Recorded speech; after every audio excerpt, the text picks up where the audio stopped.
Hello and welcome to Naughty Scares. We are going to hell.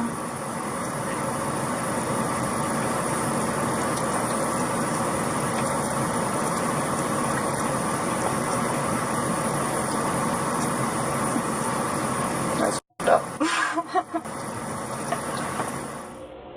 Do you know what it's like to love something so much that you kill it?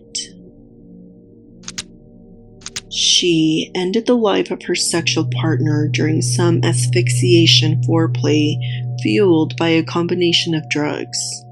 Taylor Schabusiness did unimaginable things to Shad Thyrion during his murder and after. Could a mental disorder create a curiosity for the unimaginable, or perhaps a morbid fantasy inspired by those who have haunted headlines? Or was it a combination of drugs that made Taylor act out one of the worst murders in recent years committed by a woman? This is Taylor Schabusiness' story. And warning, morbid details of the crime will be shared, so please skip this video if the description and visuals of murder are too much to see or hear. On February 22, Shad's mother was woken up by a storm door being slammed. She heard a vehicle and assumed it was Taylor. She got out of bed and noticed the basement light was still on. She went to see her son because she thought Taylor had already left. When she didn't see anyone, she walked back, when she noticed a bucket next to the bottom of the stairs. His mother removed a towel over the bucket and discovered something she should have never had to see: Shad's decapitated head. On February 21st, 2022, Shad's mother said Taylor picked up Shad Thyrion at his home. This is the last time she saw her son alive. Sometime Monday night into Tuesday, Steve, the mother's boyfriend, said Shad and Taylor returned home and went downstairs to the basement. Shad's mother thought that they were in the basement, so she didn't go down there. She remembered hearing Taylor talking at one point. Later in the day, Shad's mother went out of the house and noticed a minivan parked on the road in front of her house. At this point, she was unsure it was Taylor's. On Wednesday morning between 2:30 and 3 a.m., she found her son's head in a bucket.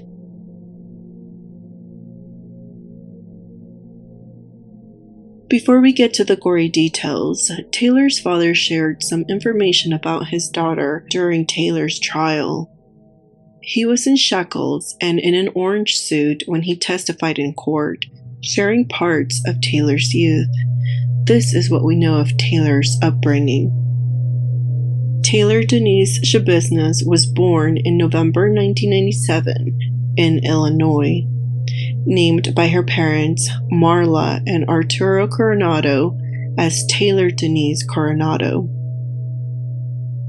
According to her father, Taylor's mother was sick for a while. Marla suffered from cirrhosis and alcoholism and passed away when Taylor was a tender age of 11. Her grandmother, who also testified in court, said that Taylor had a hard childhood after her mother's death in 2009. After her mother's death, her father married a woman who had 3 children of her own that didn't get along with Taylor, making her feel like she had lost her mother and her father because of the other children involved. She and her brother ended up living in the basement. That marriage fell apart after her father was accused of raping a minor in his care. Incarcerated following a conviction on charges of second-degree sexual assault of a child, of which he is serving a 12-year sentence. The victim, who was a relative of Arturo's then-wife, was just 13 when she claimed that Arturo raped her in her bedroom. The wife filed for divorce a few weeks later. During her father's testimony, Arturo shared that Taylor wasn't a big troublemaker. He shared that she had many friends, liked to joke and have fun, and isn't the monster that she's made out to be. She would see shadows from time to time, and Arturo and Taylor would deal with it by talking it out or walking it out. He said that she was unable to take medicine prescribed to her due to tummy aches and for the way the medication made her feel, like a zombie. Taylor told her lawyers she first recalled receiving mental health treatment in 7th grade for concentration and behavioral problems in school. She was medicated to address symptoms presumed to stem from ADD or ADHD, and was later prescribed a mood stabilizer, an antidepressant, and antipsychotic until the age of 18, when she weaned herself off of the medications. Arturo said that in high school she did steal a band musical instrument, but ended up returning it. At some point, she acted out more and was sent to live with her grandparents in Texas. According to her father, Taylor had a dramatic personality change after she was introduced to methamphetamines by her husband and father of her child, Warren Schabusiness, completely changing her. Taylor married Warren Schabusiness on Valentine's Day in the year 2020. The couple had been together since 2017, and when they married, instead of her taking his last name, they decided on both changing their last names to Schabusiness. Later that same year, Taylor's first felony arrest happened on June 21st, 2020. Taylor was charged with battery on a law enforcement officer and resisting arrest when police were called for a welfare check after Taylor appeared intoxicated, knocking on a stranger's door. When police asked what was going on, she told them that she was on a different planet after she just shot up, showing them track marks on her arms. The officers stopped her from walking into traffic twice. She lashed out, kicking an officer, and attempted to kick the second assisting officer the second time. Her father was sentenced a week before Taylor pleaded no contest. She pled no contest to the battery charge and received 3 years probation, while also being ordered to undergo psychological evaluation. Just 2 months later, on August of 2020, Taylor was involved in a high-speed chase after an officer attempted to pull her over, blowing through red lights and nearly striking a biker. Officers attempted a pit maneuver, but she evaded them, racing into a parking lot at a complex where her father lived. When she finally exited the car, officers seized her, and inside the vehicle they uncovered syringes, methamphetamine, and drug paraphernalia.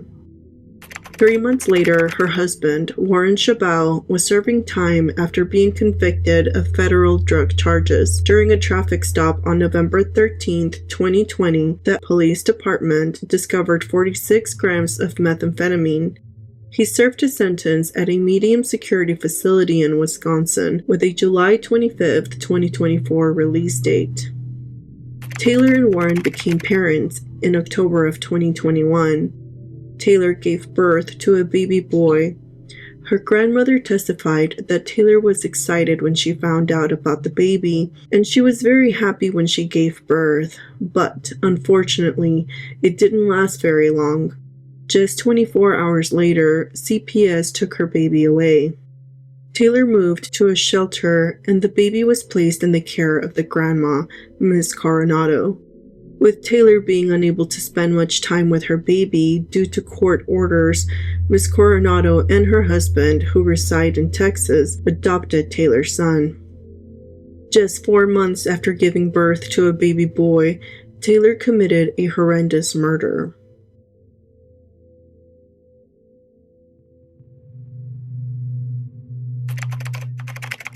This is what happened to Shad Thyrion, according to Taylor Schabusiness. Taylor said that she and a mutual friend were hanging out in her apartment when they decided to pick up Shad in her roommate's minivan. The trio had been friends since middle school, where Shad and Taylor were once boyfriend and girlfriend.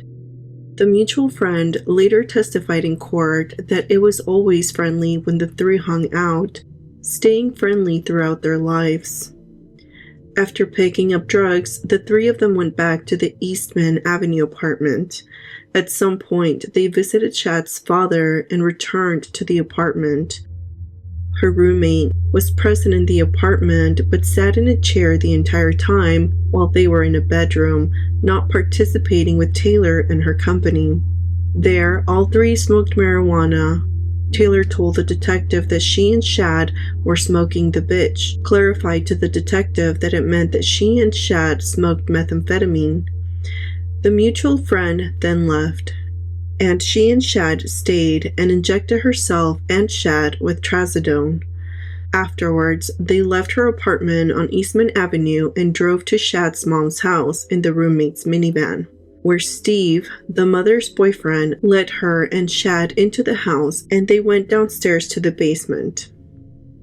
Just about 5 minutes after they arrived, Shad pulled out the chains, one chain for himself and the other for Taylor, something they had done before in previous sexual encounters. You two being intimate, having sex? It was getting there. It was getting there, okay. So will this be considered foreplay? Yeah, it was. And then, I don't know. And then, I just didn't stop. I don't know why. I didn't stop.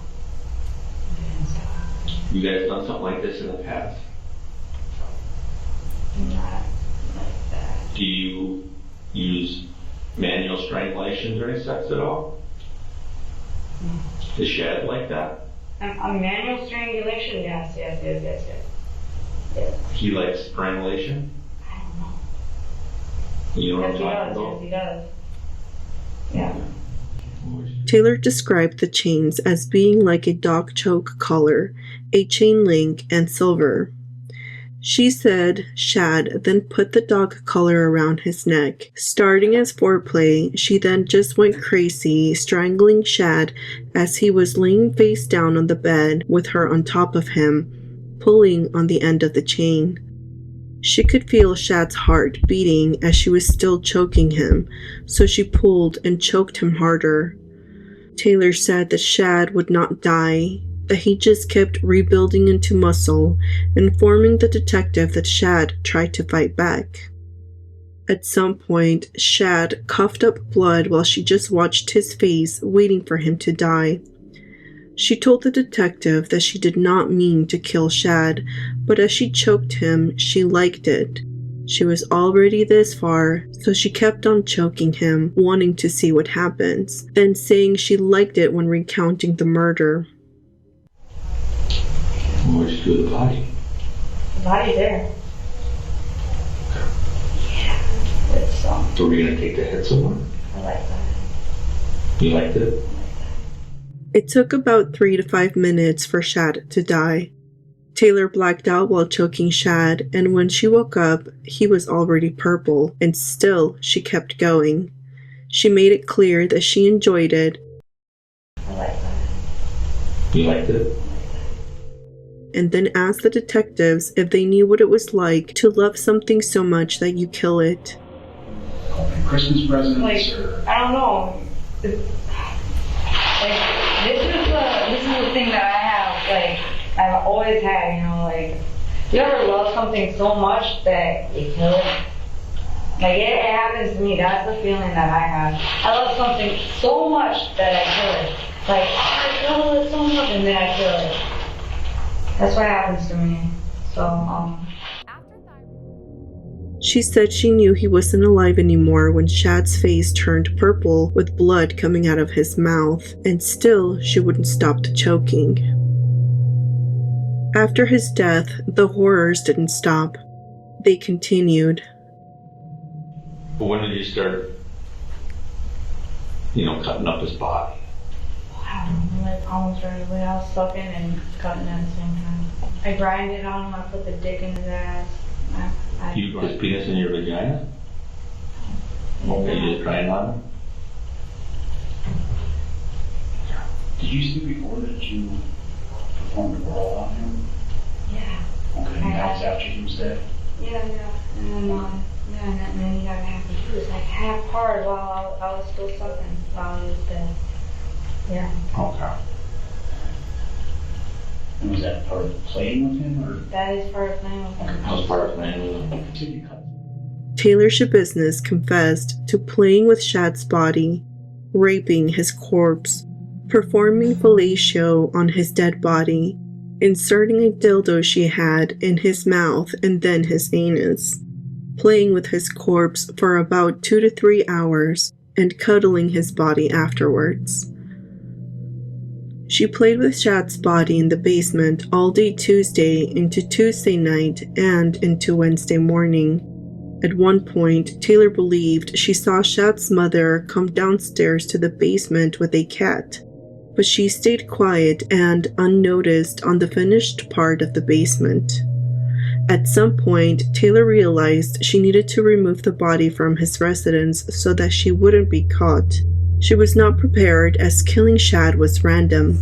Realizing that Shad's body would be too heavy to carry, she decided then that she had to cut up his body to facilitate the removal of his body from his home.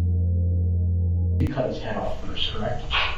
Yeah. Can you describe where was he laying on the bed? I pulled him. Okay. Like, say this is the bed. Okay, so this is the top of the bed? Yeah. Okay. And I pulled him, and then his head was hanging off. So he was probably laying face up. So Yeah. his back was on the bed. The back was on His the bed. head's partially off the bed. Yeah. Okay. And then the tub was like right there. Like the pail that you had the Yeah. head in before? Okay. So basically his head's here and the bucket's right here. Yeah, and then from there, I said it is. You cut his head off. Yeah. Okay.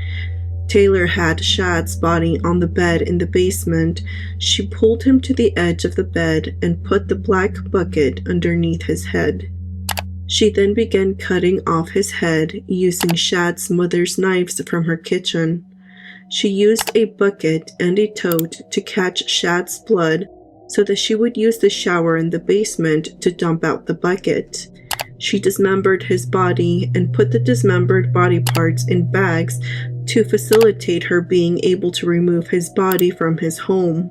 Her plan was to bring all of the body parts with her, but she got lazy and only ended up putting the leg and foot in the van, forgetting the head. County Public Safety, how may I help you? Yes, I'd like an officer. Girlfriend just woke me up and swears that she found her severed head of her son in the basement.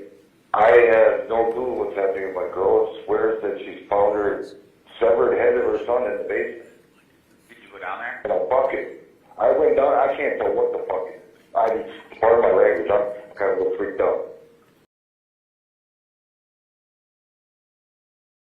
Do you think she's hallucinating, or do you think that... I don't think so. I went down and there's something in the damn bucket.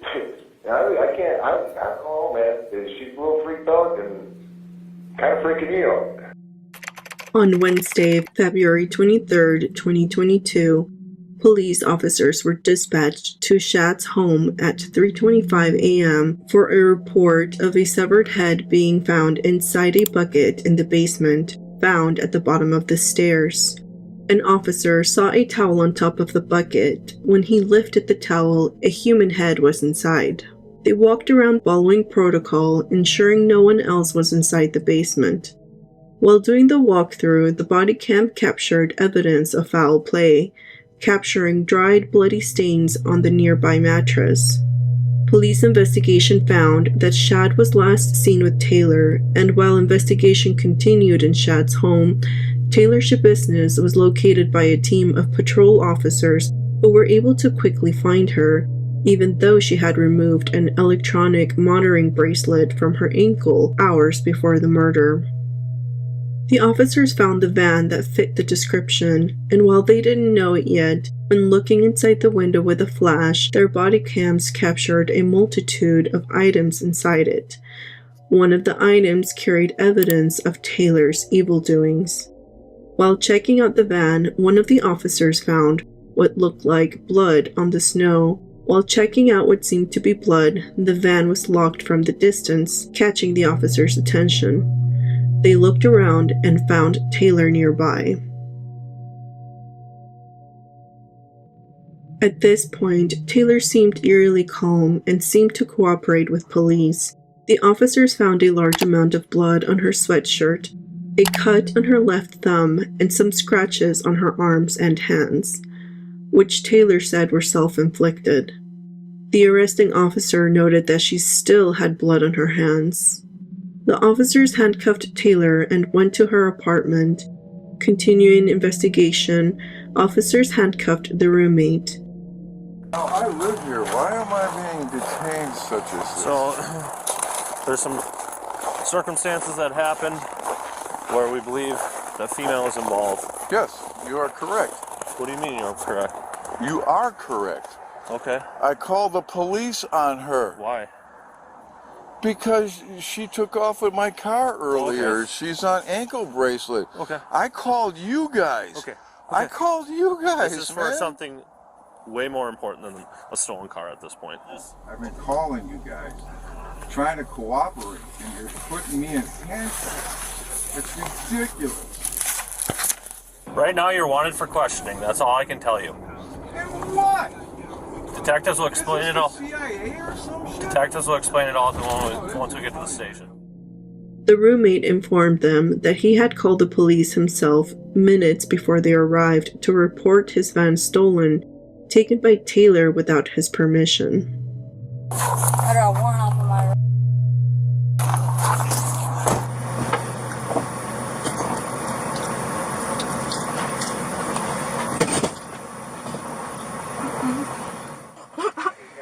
Took him out. It took him out. Woo! When she was informed that Shad's head had been found, Taylor responded with, "That's pretty fucked up." She confirmed that she was driving the van that belonged to her roommate. When asked where the rest of Shad's body was, she said it was still in the basement and told the officers that they would have fun trying to find all of the organs. Back at Shad's house, investigation continued. Detective Scanlon, accompanied by medical examiner Dr. Turkita, formed part of the investigation team at Shad's house. The investigation found evidence hidden in different parts of the basement, with 4 main containers used by Taylor to hide the evidence and human remains. 4 knives were missing from their block upstairs, along with a pair of kitchen shears. They were later found in the basement. At the bottom of the stairs, they looked inside one of the main containers, the black Fleet Farm bucket. Dr. Turkita reached in and carefully began removing the human remains from inside. Piece by piece, he laid them out for all of those present to observe and note. Once itemized, the remains were collected while forensic specialists gathered the other items from the bucket. From inside, Shad's head was removed, and underneath that was his genitalia, the penis and testicles, only visible after the head was removed. Then, a black Miracle 3 kitchen blade knife, a yellow handle pocket knife, a nail, a razor head, a Jolly Rancher, flesh material, and a significant amount of blood or bodily fluid inside the bucket. Shad's head had been severed from the neck and showed visible evidence of strangulation. The second main container was a blue Jimmy Choo duffel bag that was placed near the entertainment center. Its surface bore a red substance. Beside it, a green jam baggie that held some amount of crystalline material later determined to be meth. Nearby, a bottle covering a chain, cleaning wipes, and a meth pipe. Dr. Turkita pulled out plastic shopping bags from inside the Jimmy Choo bag. Within them, human remains commingled and intertwined with blood-soaked cleaning wipes, separated by his careful hands. Small and larger pieces of human remains, all stained red. 3 kitchen knives matching the missing block set from the kitchen upstairs. A serrated bread knife, or what was supposed to be, dulled and ground down, its handle and blade smeared with red tissue and red stains. A paring knife with a bent blade, and a kitchen steak knife with its tip broken off, each handle stained red, and with red biological material on the blade. A bright pink and black Under Armour backpack sat out of view, tucked to the left of the bed stack. Dark liquid seeped from its bottom, blood, escaping containment. Once opened, they found human remains, including smaller and larger remains. Some of those were loose, and others were wrapped inside plastic shopping bags. On the mattress, a significant blood staining on an unsheeted top bed mattress. A comforter was observed along with a stained pillow. When the comforter was removed, it revealed a cell phone and more clothing, like sweaters, covering up a large blood stain on the mattress. Next to the mattress, a light blue storage tote was buried beneath clothing, jackets, and a blanket. When removed from the top, more human remains were revealed. A small chunk of human remains visible from the outside, and larger body parts found inside. The upper torso had numerous rigid cuts at the site where the head was removed, along with a carving knife and several internal organs. Detective Scanlon was surprised at the lack of blood present given the evidence found, so he made the decision to move the mattress. When the bed was removed, the floor revealed areas with carpet and also concrete, previously covered by the mattress, revealing evidence of blood and blood swipes and cleaning loops. A partial shoe print lay beneath, exposed only when the bed was shifted, meaning that Taylor had cleaned up. Curious about the lack of blood, Detective Scanlon took a box cutter and cut the top of the top mattress through a foam underlayment. There he saw that blood had seeped about an inch or so into the mattress. Near the mattress, a wood grain cabinet was initially covered by a bed frame. When investigated, a wooden box was found inside, and inside was a flesh-colored sex toy. Next to the wood grain cabinet was a round table with a Pac-Man game on top, and on top of that table was the second chain. This one stood out from the first chain found. This one was locked. When the shower was investigated, red substance was found on the shower walls, the shower seat, and the shower floor. Dried blood staining was found at the bottom right and on the squeegee and other shower items. The shower drain contained red substance and flesh material caught on the drain. The floor shower drain had hair and flesh or biological material caught on the drain, along with red staining. Taylor had preserved Shad's blood, draining it down the shower. In the rear passenger seat behind the driver's seat, a crock-pot box was found inside the minivan that Taylor was driving, not even hidden, placed on top of a laundry basket with clothes. Human remains were found inside, flesh-colored material, Shad's right thigh with a pair of shorts on top of it.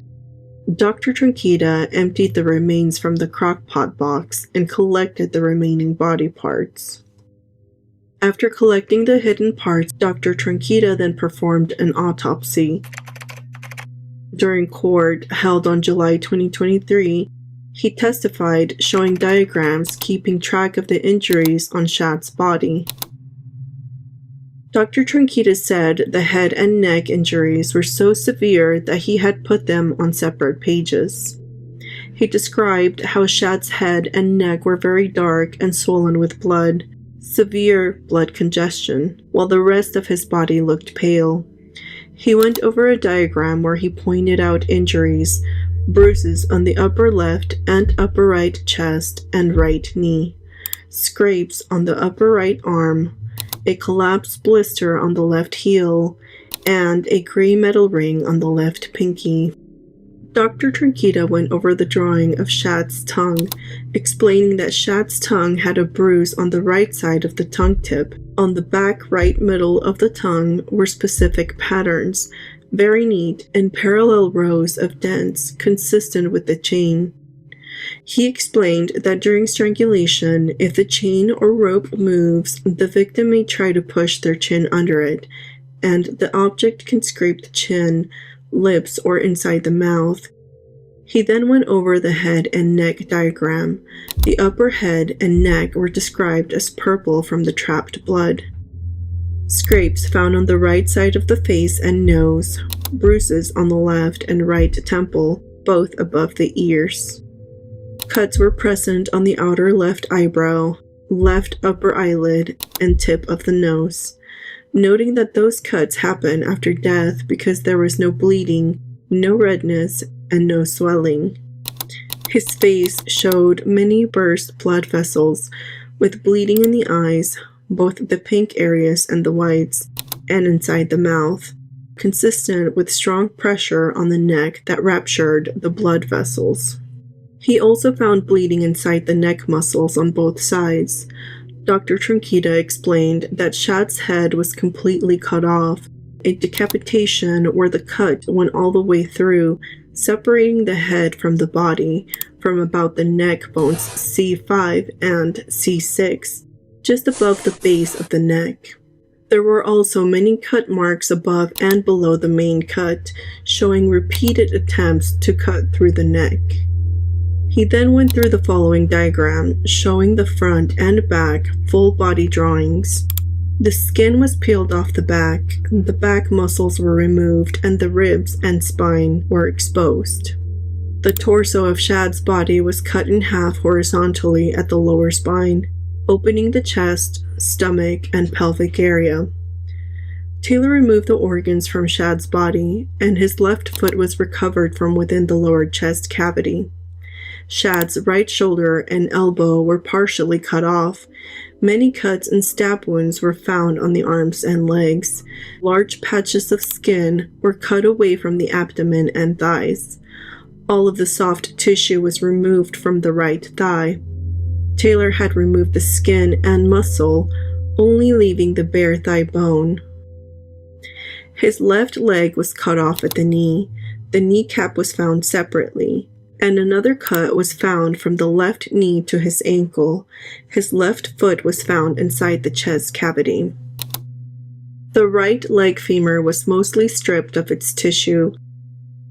The lower right leg and foot were still attached. Some of the muscle and skin were put back together by the doctor to understand the injuries. Dr. Tranquita concluded that this was very time-intensive and could not have been done quickly. The level of damage to Shad's body would have taken many hours to do because the head was cut off, the body was cut apart, the torso was cut open, and organs were removed one by one. His body castrated and bones were cut and sawed. Though most of Shad's body was bloodless, enough blood was found inside the bucket and a toxicology report was performed. Results showed traces of cocaine, methamphetamine, amphetamine, marijuana, and nicotine. And because the murder happened during the pandemic, a nasal swab test was done. The test showed he was positive for COVID during the time of his death. It is my medical opinion that the cause of death of Shad Thyrion is strangulation, and that the manner of death is homicide. The jury also heard from the Green Bay police officer who took Taylor. The damage and cutting of Shad's body was so severe that Taylor was asked if she had any prior experience in butchering. How do you mean for me? Well, some of the things that in all seriousness, that like the medical examiner asked me to ask you is do you have any experience like being a butcher or anything like that, in meat processing or deer hunting or anything like that? No. Because he said that, you know, some of the stuff that he saw just made him think that maybe you had some past experience with that type of stuff. Taylor's husband, while still incarcerated, expressed his love and support for his beloved wife on Facebook, claiming that the drugs that were given to her were to blame for Shad's murder. A few months after Shad's gruesome murder, Taylor's brother, AJ Coronado, passed away after a motorcycle accident at just 22 years old on July 1st, 2022. And just months later, Taylor attacked her defense attorney, Quinn Jolly, during a competency hearing on February 14, 2023, where her attorney had requested additional time for a defense expert to review her mental state, though suspected by some to be staged to help her insanity plea. I'm looking at the week of May 15 for the trial.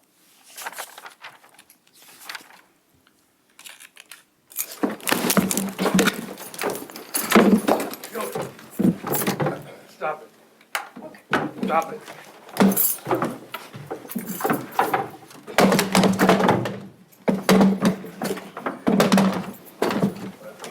Rachel, call.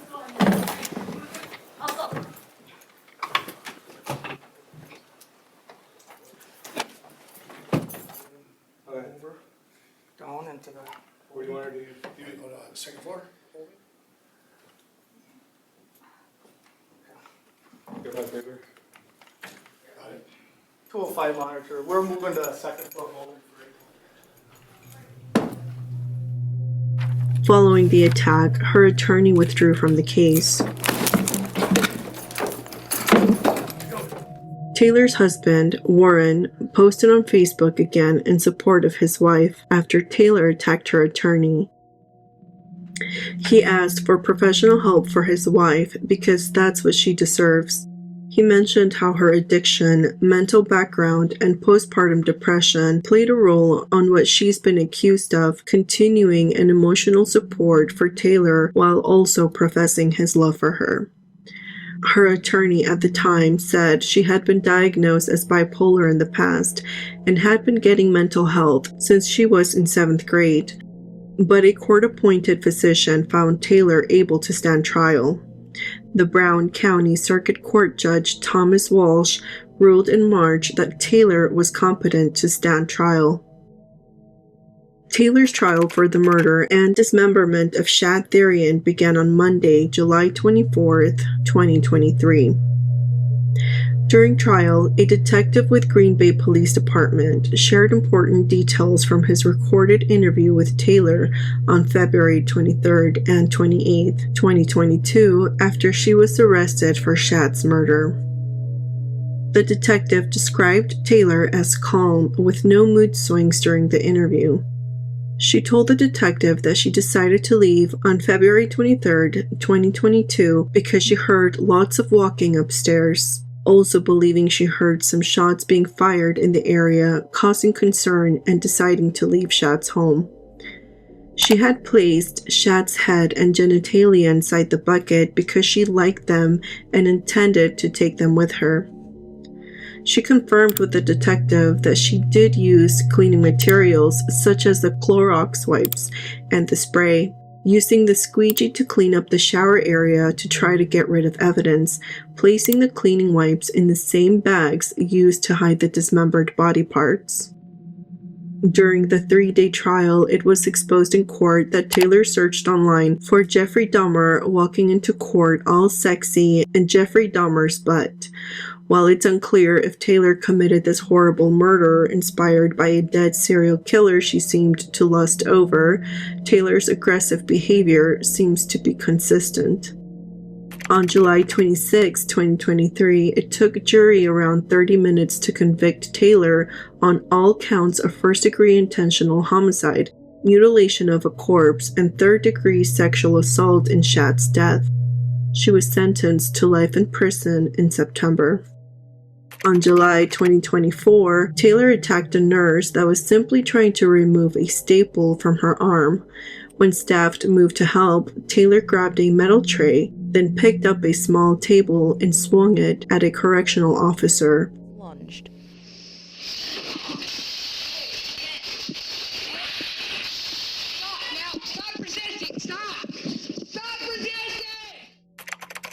On April 2025, Taylor again attacked her attorney in court during a preliminary hearing related to her assault on a prison employee.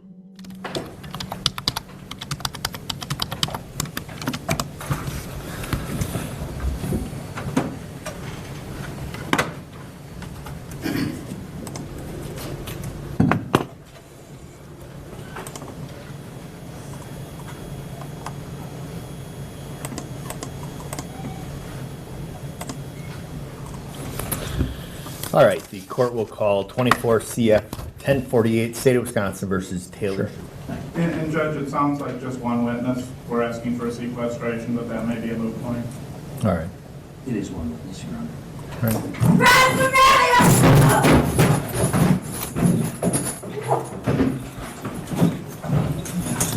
right. We're off the record.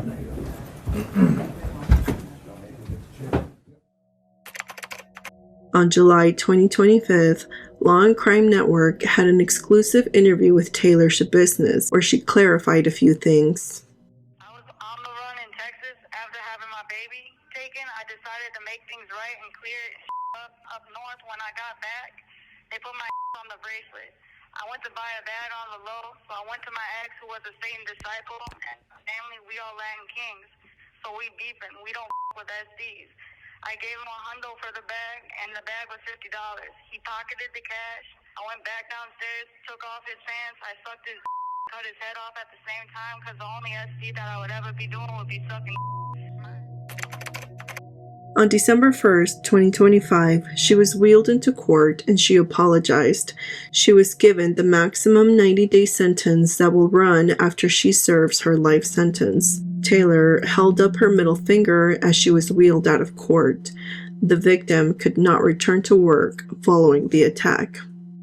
I can't say that this case is a chilling reminder of how substance abuse and untreated trauma can converge into a catastrophic outcome. The truth is, Shad shared similar struggles with Taylor with drugs and personal trauma, of which we don't know, but who hasn't experienced trauma? Shad was only 24 years old with his whole life ahead of him. Shad Thyrion's obituary mentioned that he was a kind and compassionate soul who loved camping, games, time with family, and expressing his creativity through art and wood carving. His family seemed to care deeply for him, and he was certainly loved. Taylor Schabusiness will spend the rest of her life in prison, but the shock of her actions remain. Do you think the judge was right to declare Taylor competent for trial, or should she have been given an insanity plea instead? Until next time.